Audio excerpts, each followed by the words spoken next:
Okay, hi everyone, welcome back to another video. So I am filming two videos in the same day, and that's why I'm wearing the same hoodie as the last video I filmed, which was my January wrap-up. Today we'll be talking about my February TBR. The fact that it's already February is crazy. I feel like January went by so quickly. I actually did really well in my January TBR. I don't think I said in my last video, but I did read all the books except for one from my January TBR, and that's really good for me actually, because I make these TBRs and normally I just never follow them. I like stray off the path. Like I may read one or two books for my TBR, but then the other books I just leave there. They're just sitting abandoned. But yeah, last month I did really good, and so hopefully I can do the same this month. Probably not. Last month was just probably like a random stroke of luck. Yeah, but let's just get started, I guess. So the first one I have on here is A Gathering of Shadows, which is book 2 in the Shades of Magic series by V.E. Schwab, and then A Conjuring of Light, book 3 in the Shades of Magic series by V.E. Schwab. So these first two are like priority reads of mine. I finished the first book. I think it was the last book I read in January, and so I really want to continue with this trilogy because I honestly love the first book. V.E. Schwab has become my new favorite author. I believe I also said that in the last video I made. I am honestly so obsessed with V.E. Schwab books right now. I read one book by V.E. Schwab in January, and then I just continued to read 3 more, and she's been on my shelf for over a year, and I've just never read any books by them. So the fact that I was able to read 4 in the month of January when she's been on my shelf for so long is crazy. The next book we have on here is kind of an old one actually, Shadow and Bone by Leigh Bardugo, which is the first book in the Shadow and Bone trilogy. A couple years ago I tried to read these books after I watched the first season of Shadow and Bone. I don't know, maybe it was because I had just watched the show that I couldn't get into the books. Like I knew the plot sort of. I know it's kind of bad that I watched the show before I tried reading the books, but I just had never been interested in the books before until I watched the show. I mostly watched that show for the crows like all people did. So disappointed that it got cancelled and that the Six of Crows spin-off got cancelled. Like, are you kidding me? I don't know, I'm just trying to salvage what I can of Shadow and Bone, so now I'm coping by reading the books. I heard this isn't exactly the best of Leigh Bardugo's writing. I do want to give it a go, mostly because I love Nikolai. I love Nikolai in the show, so I'm guessing I'll love him in the books. Speaking of Nikolai, the next book we have on this list is King of Scars by Leigh Bardugo, which is the first book in the King of Scars duology. This is a duology, right? I'm not missing like any news that this is going to become a trilogy, right? Even though I heard somewhere that Six of Crows was gonna get a 3rd book. I'm like not missing any news here, right? Like I'm seriously conflicted about that 3rd book in Six of Crows too. Like I don't know how to feel about that. But yeah, I heard King of Scars was Nikolai's story, and so I'm really excited because again, I heard all the books Leigh Bardugo wrote after Shadow and Bone was so much better than Shadow and Bone. I already read Six of Crows. I read Six of Crows so long ago. How long has it been? I think it's been like 5 years. That is crazy to think about actually. Next one is kind of random, honestly, and it's also another really old one. City of Bones by Cassandra Clare, which is book 1 in the Mortal Instruments series. So I recently-ish sort of made a video about the books I'm scared to read, and the Mortal Instruments was one of them, and it was because of the incest trope that's in here, and for some reason I just randomly felt like reading it maybe a week ago, but then I just never started it because I had gone into the Shades of Magic series by V.E. Schwab. I don't know, it's kind of just in the back of my mind to start that series because I just got like the random urge to read it, and also because I really want to read the Clockwork trilogy by Cassandra Clare. That's the main reason why I'm gonna read the Mortal Instruments in the first place, even though I know I don't have to in order to read like the Clockwork series, but I don't know, I may as well. But yeah, I'm just thinking this must be really weird. Like this is such a random series to feel like reading. The next 4 books I think make more sense for February because February is, or specifically February 14th is Valentine's Day, and so I don't know, I'm not the biggest romance reader. I try to read at least 1 romance book a month. I have been getting sort of used to romance. I'm not sure if I think that's a good thing or not. I'm a very big fantasy reader, if you couldn't tell. Oh my god, actually, speaking of random urges to read certain books, I got like this random urge to read Priory of the Orange Tree by what's her name? Samantha Shannon. I know that one is also very random because it's a really long fantasy book, and I also put that in the books I'm scared to read. I don't know, I just hadn't wanted to read it before because it's been so long since I've read a fantasy book that big. I think the last time I read a really long fantasy book was in grade 8. I was a really ambitious reader when I was in grade 8. Like I was kind of crazy, honestly. I read the whole Throne of Glass series by Sarah J Maas in I think 1 month.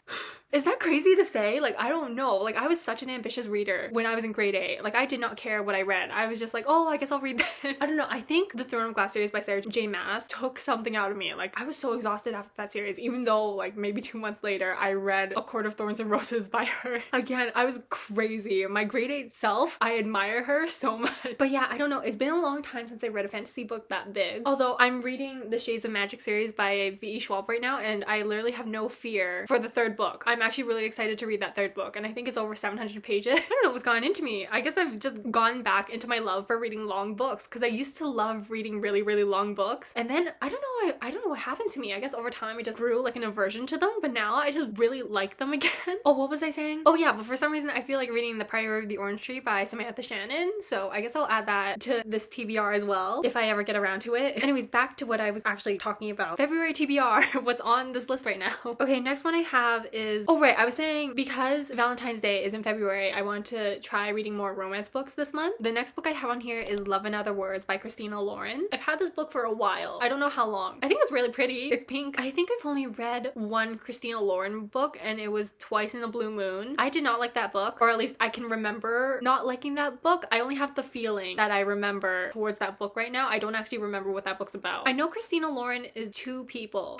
How do 2 people even manage to write a book together? I'm just wondering that. Like, do they switch who's writing what every 2 seconds or something? I don't know. Obviously not 2 seconds. I mean like maybe every day, every 2 days. I'm not sure. I'm kind of interested to find out how 2 people write a book together. Like, that sounds honestly really fun. But anyways, yeah, Love in Other Words by Christina Lauren. I've been interested in this one for a while because I heard the Friends to Lovers in this is actually really good, and normally I'm not a big fan of Friends to Lovers. I heard everyone changes their mind about the Friends to Lovers trope when they read this specific book, so I'm kind of curious on whether it'll do the same thing for me. Okay, next book we have is More Than We Can Tell by Bridget Kemmerer, and it's book 2 in the Letters to the Law series. It's not really a series. You can read each book as a standalone, and there's only 2 books in this series because I don't think Bridget Kemmerer has written like a contemporary romance book for a really long time. She's known to be a fantasy author. I've only read her contemporary romance books, or at least one of them, which was Letters to the Lost, and I loved it so much. So I'm really hoping to like this one as well. I heard it's about Rev. Rev was a side character in the first book, and so I really hope he gets like a really happy ending in this one because that child suffered before he was adopted by his very, very kind parents. Okay, next book we have on here is also by Bridget Kemmerer, and it's Call It What You Want. This is a standalone. I don't know too much about the standalone.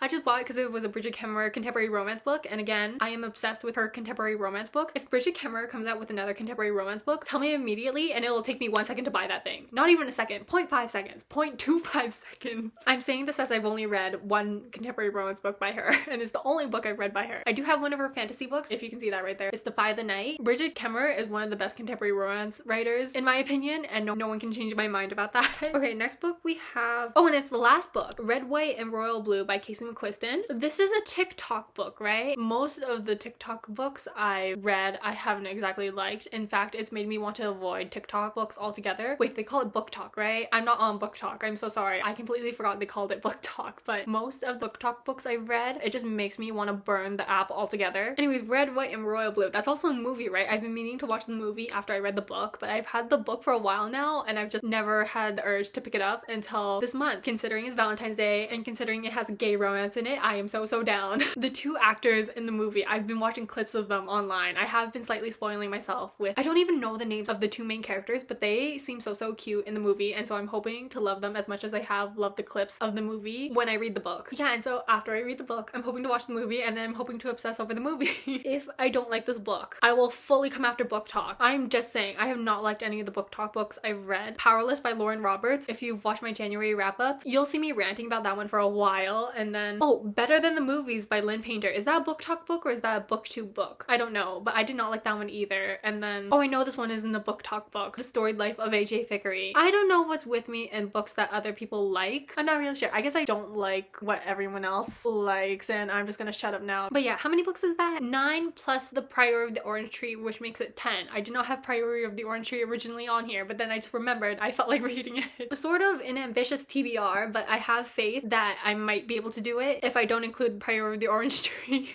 this month. But with Priory of the Orange Tree, maybe, I don't know. I read 12 books in January, which I was very surprised about. I have a feeling this year is gonna be a great reading year. And also, my university is giving us 1 week off this month. I'm not really sure why. I'm not sure if other universities or colleges have that, but I will gladly take Yeah, and I hope this to be a successful reading month as January. What was my reading goal for this year again? I think it was 50 books. I read 12 books. That's like, what, 20% done? 22% done? So I am very proud of myself right now. I feel like I can conquer the world. But yeah, I'm gonna end the video off here. I hope you guys enjoyed, and I hope to see you in the next one. Oh, and I hope you have a good reading month. Leave down in the comments, I don't know, what book you believe will be a 5 stars for you this month. And yeah, okay, for real this time. Bye.